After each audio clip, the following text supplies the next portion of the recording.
কিন্তু আসতেছে।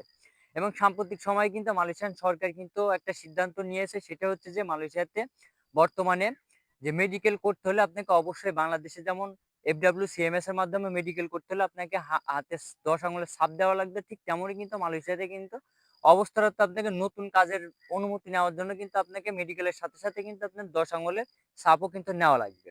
এইটার কারণে এবং বিভিন্ন কারণে, যেমন মালয়েশিয়াতে যে ২০২২ এবং ২৩ সালের কলিং ভিসাতে যে ১৮,০০০ কর্মী বা প্রায় ১৭,৯৯০ জন কর্মী বলেন আর ১,২৬,০০০ এর উপরে যেটাই বলেন না কেন, যারা আসতে পারছিল না তাদের একটা জটিলতার কারণে এখন আপনারা অনেকে হয়তো চিন্তা করতেছেন যে দালালের কাছে বই দিয়েছেন বা এজেন্সির কাছে বই দিয়েছেন, বইটা আসলে ফেরত নেবেন, বা অনেকে আছেন আপনারা টাকা পয়সাও দিয়ে ফেলেছেন।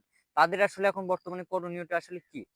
তো আমার যতদূর আসলে মনে হয় বা যতদূর আপডেট আমি পাইছি, সেই আপডেট অনুযায়ী আমার মনে হয় যে আপনার কলিং ভিসা সাফা সড়ক প্রদেশে অবশ্যই কলিং ভিসা আপনি পাবেন। আর যারা আসলে ভিসা পান নাই বা মেডিকেল করছেন বা সকল কার্যক্রম শেষ করছেন, তারা আসলে ভিসা কবে নাগাদ পাবেন? সেটা হচ্ছে যে ভিসা আপনি ঠিকই পাবেন, কিন্তু হয়তো সময় লাগবে, একটু ভিসা জটিলতার কারণে কিন্তু সমস্যা হচ্ছে।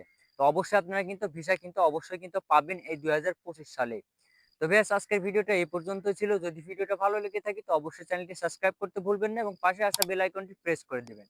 যাতে পরবর্তী এমনই নিত্য নতুন মালয়েশিয়ান আপডেট ভিডিও সবার আগে পৌঁছে যায় আপনার কাছে। সে পর্যন্ত ভালো থাকবেন, সুস্থ থাকবেন। আসসালামু আলাইকুম।